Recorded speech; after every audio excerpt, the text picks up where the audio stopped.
Bienvenue dans Objectif Tech, un podcast de Capgemini France.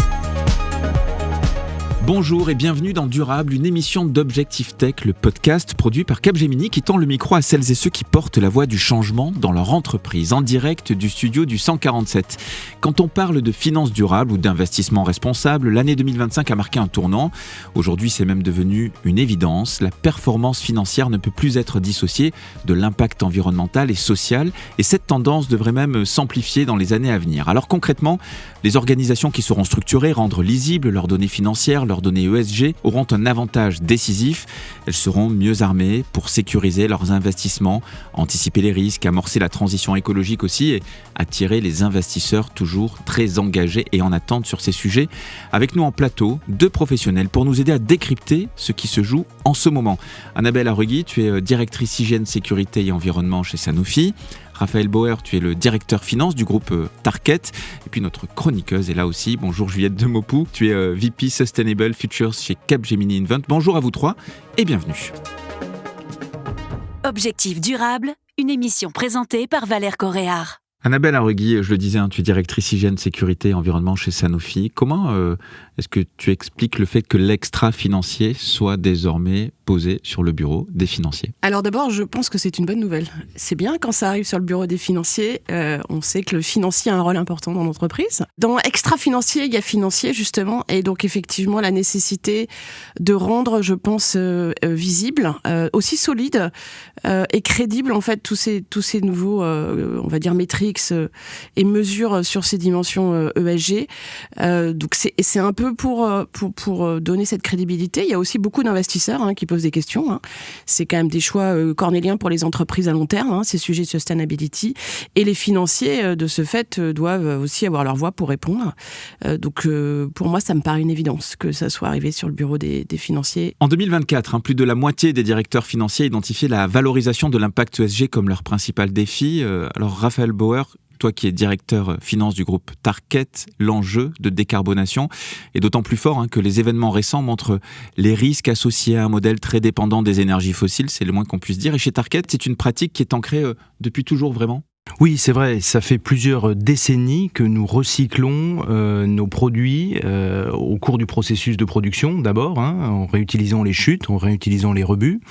Ensuite, nous avons mis en place aussi la collecte des chutes, donc il s'agit de revêtements de sol, donc lorsqu'ils sont installés dans les écoles, dans les hôpitaux, dans les bureaux, il y a des chutes, et donc nous mettons en place avec des partenaires solides cette collecte pour recycler dans nos usines et réutiliser en lieu et place de la matière première. Et puis plus récemment, nous avons commencé à mettre en place aussi la circularité complète, c'est-à-dire aller récupérer les anciens produits qui sont déposés lorsque nous installons des produits neufs, et nous sommes capables maintenant de recycler la plupart de ces produits pour refaire des produits neufs. Donc c'est pas nouveau, et les équipes finance, au même titre que l'ensemble des autres équipes du groupe, sont impliquées dans cette démarche qui passe d'abord par le recyclage. Parce que ça a un impact, bien sûr, j'imagine, dans les coûts, dans l'organisation, dans la production, le fait d'aller récupérer ce qui était posé, déposé et mettre du nouveau. Tout à fait. Alors récupérer les rebuts sur ligne de production, là, ça permet de diminuer le coût d'achat de matières premières vierges. Aller récupérer les chutes et les anciens produits, là, ça a un coût que l'on prend en partie à notre charge, mais il faut aussi que les clients soient prêts à s'investir pour financer une partie de ce coût. Mais nous sommes convaincus que ce sont des modèles vertueux à terme, et c'est pour ça que nous mettons cela en place. En 2024, 85% des chefs d'entreprise considèrent que la RSE est avant tout un sujet de préoccupation pour le DAF. Annabelle, est-ce que c'est toujours le cas ? Ça a toujours été le cas ? Est-ce que c'est toujours le cas ? Alors, est-ce que ça a toujours été le cas ? Je ne sais pas. Est-ce que c'est le cas ? Oui, alors ça, c'est sûr, de plus en plus. Je l'ai dit, les investisseurs posent beaucoup de questions, de plus en plus. Alors, il y a la santé financière de l'entreprise qui les préoccupe forcément, les perspectives de croissance et de rentabilité, mais quand même, le long terme ne peut pas se dissocier des critères ESG et de cet engagement-là. Donc oui, c'est le cas, et j'espère que ça le restera longtemps. Raphaël Bauer, quels sont les principaux impacts de la RSE sur ta fonction financière ? Alors sur la fonction finance, je rebondis sur ce que Annabelle vient de dire, c'est effectivement la mesure, ces indicateurs qui chez nous existaient avant les normes européennes, sont mesurés de manière très granulaire, usine par usine. Et donc, il s'agit de fiabiliser ces indicateurs. Donc, la fonction finance est en charge de s'assurer que ce qui est remonté tous les mois, tous les semestres ou tous les ans, suivant le type d'indicateur, est fiable. Et il y a 2 ans, j'ai aussi demandé aux équipes d'audit interne d'auditer de manière sélective et tournante ces indicateurs pour contribuer à leur fiabilité. La deuxième chose, c'est s'assurer que les critères environnementaux sont bien pris en compte dans nos investissements. Chez Tarkett, nous avons mis en place une taxe carbone interne, donc on a donné une valeur volontairement élevée au carbone, ce qui fait que les investissements qui contribuent à réduire l'empreinte carbone du groupe sont favorisés et ont donc un retour sur investissement, taxe carbone inclus, favorisé par rapport à un projet qui ne réduirait pas l'empreinte carbone ou qui la pénaliserait. Et ça, c'est vraiment un point important aussi en termes de sensibilisation de nos managers. Et donc, mon rôle et celui des directeurs financiers et opérationnels, c'est de s'assurer que ce critère soit bien pris en compte. Puis la dernière chose, on pourra en reparler après, c'est l'aspect communication avec les investisseurs, expliquer ce que nous faisons, que c'est du concret et que c'est pas simplement une batterie d'indicateurs pour faire joli. Et on entend bien dans ce que vous dites tous les deux que le lien entre ce sujet de la prise en compte des critères ESG et sinon l'attractivité, en tout cas la sécurisation des relations avec les investisseurs, elle est importante. En même temps, Annabelle, on oppose parfois ESG et rentabilité. Oui, parce qu'effectivement, ce n'est pas gratuit. Donc, effectivement, investir, et Raphaël vient de le dire, regarder, pointer nos investissements, c'est important. Chez Sanofi aussi, on a fait ce choix prix de carbone pour arbitrer les bons investissements. Mais il faut aussi se rendre compte d'une chose, et je pense que c'est important. La sustainability ou l'ESG, c'est aussi beaucoup de bon sens. Je dis souvent, c'est un peu de frugalité, hein. Par exemple, l'énergie qui nous coûte la moins chère, c'est celle qu'on n'utilise pas. L'eau qui coûte la moins chère, c'est celle qu'on n'utilise pas. Tu parlais tout à l'heure d'utiliser moins de matières premières vierges, donc d'acheter moins. Donc aussi, il faut aussi se rendre compte qu'il y a beaucoup d'intérêt pour un financier à aller faire un partenariat avec les fonctions internes sur ces sujets ESG. Et puis aussi, c'est de la satisfaction long terme de nos investisseurs et de nos clients. Les clients le demandent. Et quand on a des clients qui commencent à demander et à faire des choix conscients, à ce moment-là aussi, c'est, on va dire, de la valeur pour l'entreprise, et le financier est content de cette valeur générée. Donc Raphaël, est-ce que tu confirmes c'est plus une opportunité qu'une contrainte, cet enjeu de la prise en compte de critères ESG, mais au-delà de la prise en compte, c'est surtout de les faire vivre et puis d'être positionné dessus? Oui, il y a de vraies opportunités. Sur les coûts, c'est vrai. Sur l'énergie, moi j'ai été surpris d'un certain nombre d'investissements dans l'électrification qui nous permettent de fixer le prix de l'électricité sur une période longue à des prix équivalents, voire parfois inférieurs au prix du marché actuel. Et je parle là avant guerre en Iran, donc c'était intéressant. C'est nécessaire aussi à long terme parce que une partie des matériaux que nous utilisions sont finis, les ressources sont finies, et donc ça nous permet de sécuriser les approvisionnements en réutilisant, en recyclant d'anciens produits et de nous dérisquer face à la volatilité du prix des matières premières.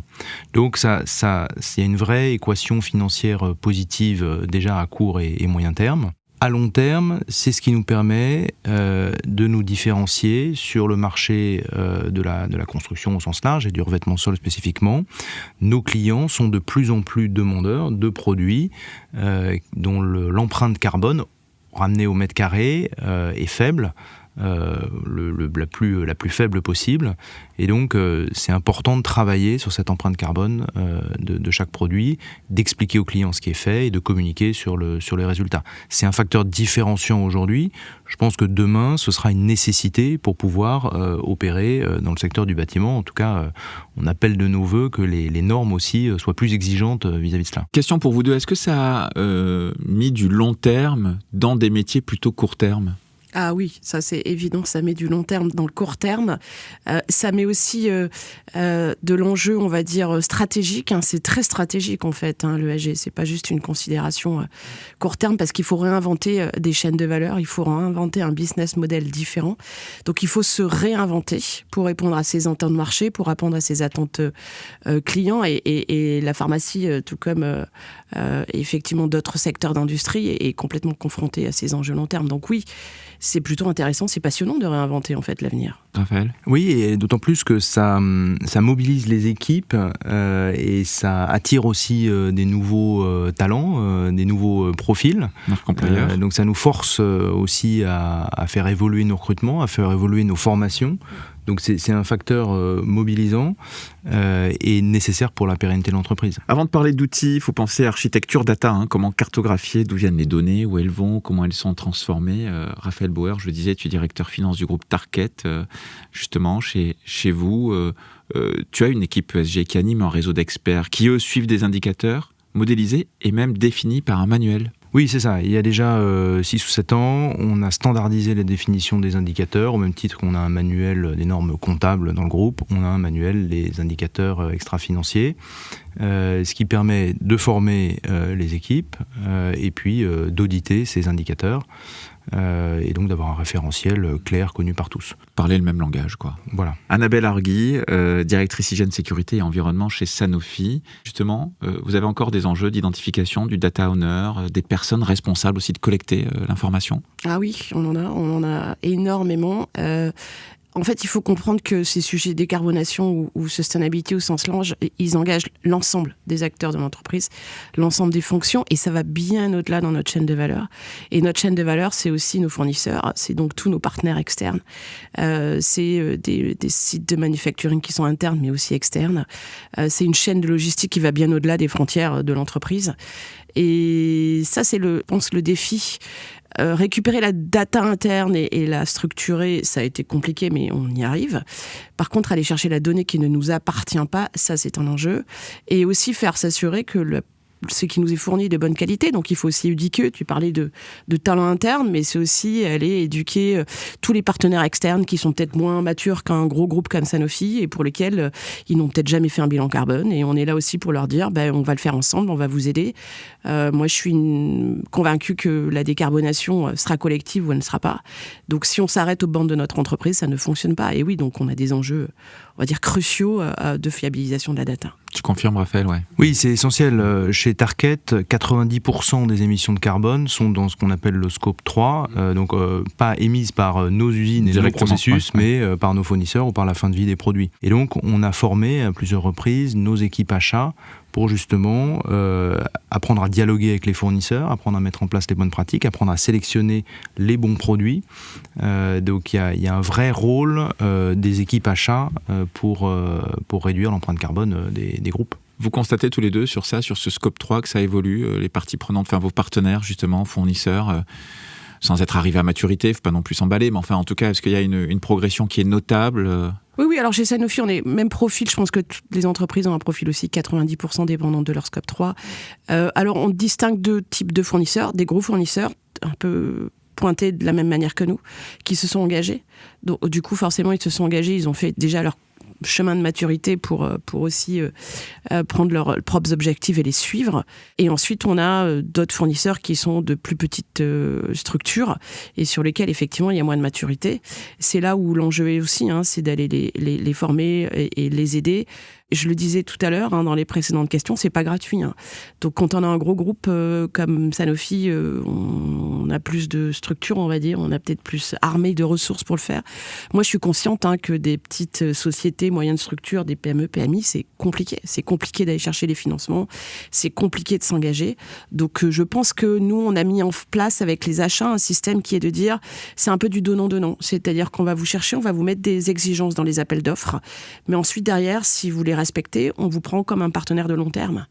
Et donc, forcément aussi, ça marche. On a aussi dans la pharma, avec plusieurs laboratoires, on s'est alliés pour essayer aussi de poster ces mêmes messages et de dire c'est pas juste Sanofi qui demande, mais c'est l'ensemble de la corporation qui demande, et pour faire bouger ces acteurs et leur promettre en échange, parce que c'est aussi, je pense, un rendu, et leur promettre qu'on s'engagera à long terme à leur côté. Raphaël, il y a un comité de durabilité chez Tarkett ? Oui, tout à fait. C'est important d'avoir une gouvernance adéquate pour être sûr que les sujets soient pris au plus haut niveau et dans l'ensemble du groupe. On a nommé déjà il y a plusieurs années un vice-président dans notre comité de direction qui reporte directement au président du groupe en charge des sujets d'environnement et de durabilité. Et donc il y a une émanation de notre conseil conseil de surveillance, donc des représentants des actionnaires, quelques administrateurs qui composent ce comité climat et durabilité. Et donc il leur est présenté à intervalles réguliers la stratégie environnementale et puis l'avancée des plans d'action par rapport à cette stratégie. Demain, qui opérera les systèmes? Qui analysera les données? Conservera-t-on des équipes séparées ou est-ce qu'on fusionne les processus? Annabelle Arregui, chez vous, vous êtes plutôt dans une démarche de processus de A à Z. Oui, alors je suis une grande fan de ce qu'on appelle le end-to-end, le A à Z. C'est-à-dire, je pense que ça ne peut marcher que quand c'est intégré dans le business et dans les priorités de chacune des fonctions et des parties prenantes pour que chacun prenne son ownership et se dise je sais ce que j'ai à faire, j'y vais, je suis responsable de cette donnée, je suis responsable de cet objectif et j'ai mon plan d'action. J'ai mes finances associées et je pousse mes résultats. Donc oui, c'est une structure qu'on veut et qui, du coup, est d'autant plus complexe, mais c'est son charme aussi, que d'aller chercher tous les parties prenantes de l'entreprise, orchestrées par des fonctions type, comme disait Raphaël, la finance ou les fonctions RSE du groupe. Mais oui, il faut que chacun prenne sa part de responsabilité. Ça ne fonctionne que d'une façon collégiale. Raphaël Bauer, tu es CFO chez Tarkett. Chez vous, c'est plutôt une équipe centrale qui anime la proposition de la stratégie environnementale et aide à la remontée des données? C'est une petite équipe centrale dirigée donc par le vice-président RSE qui a la particularité d'être un ancien patron d'opération d'une business unit. Donc quelqu'un qui est très ancré dans le réel de nos contraintes clients et des attentes de nos clients et de nos contraintes de production. Et donc il propose la stratégie, il suit le déploiement d'actions qui ont été retenues en liaison avec les divisions opérationnelles. Il anime et s'assure de la mise en place des formations. Il y a un rôle d'influence aussi qui est non négligeable et qui, je pense, fonctionne d'autant mieux qu'on s'appuie sur les compétences industrielles de cette personne. Il y a aussi cette question des indicateurs financiers et extra-financiers desquels on se sert, pour quels usages.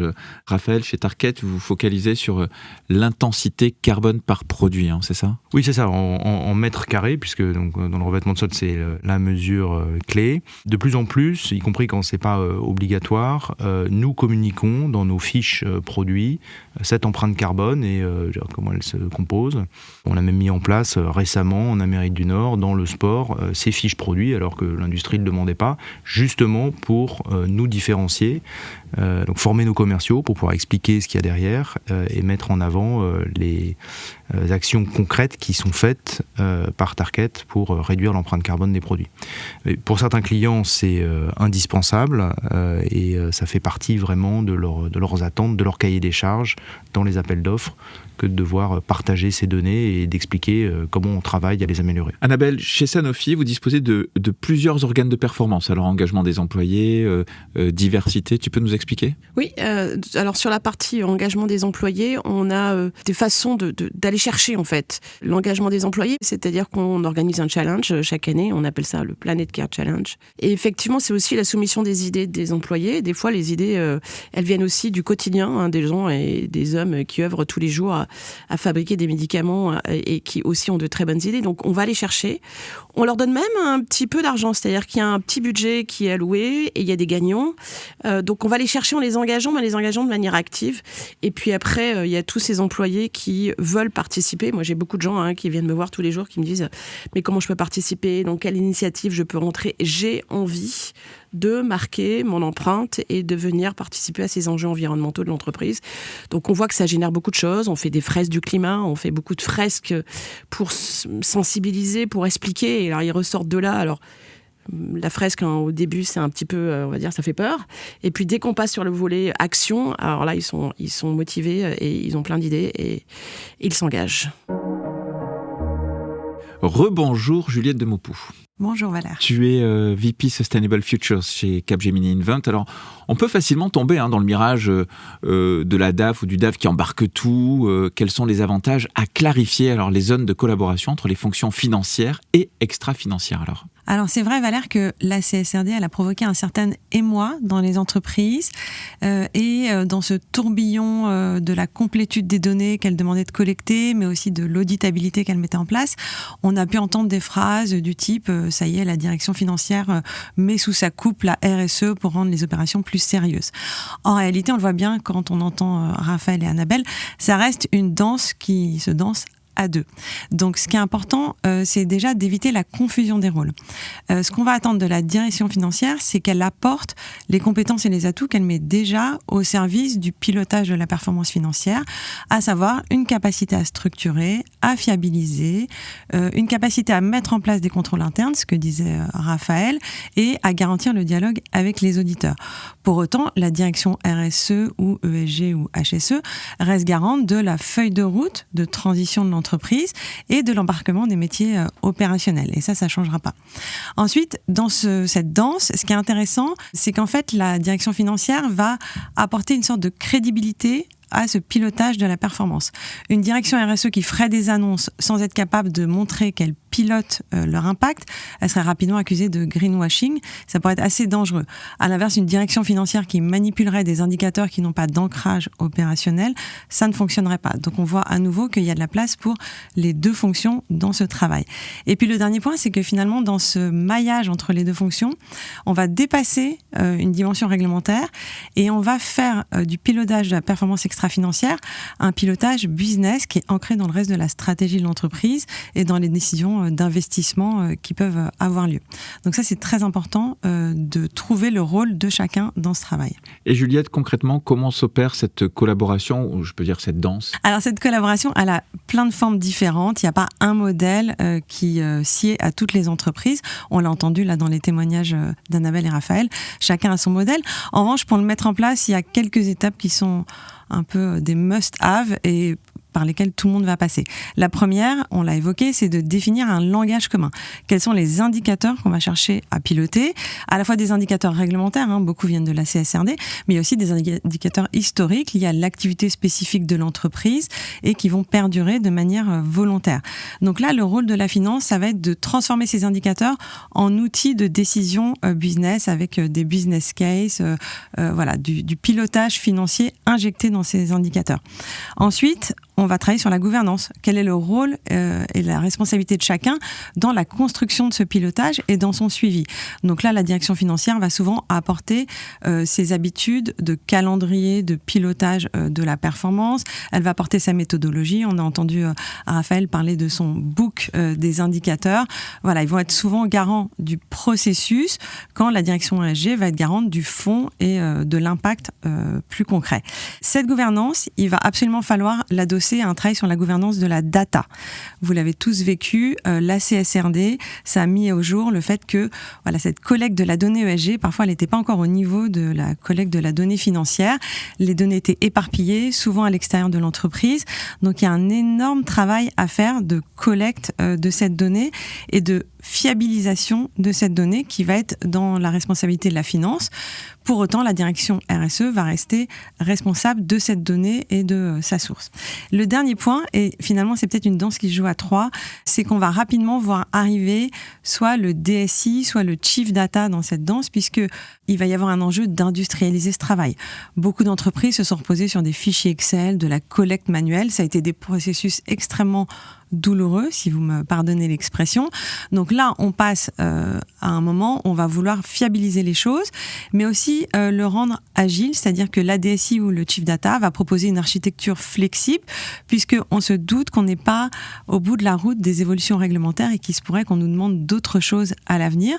Donc il faut quelque chose de robuste, mais de pas trop rigide pour pouvoir s'adapter à l'avenir. Et le verdict alors, Juliette, est-ce qu'on peut dire que les directions financières ne prennent pas le pouvoir sur l'ESG ?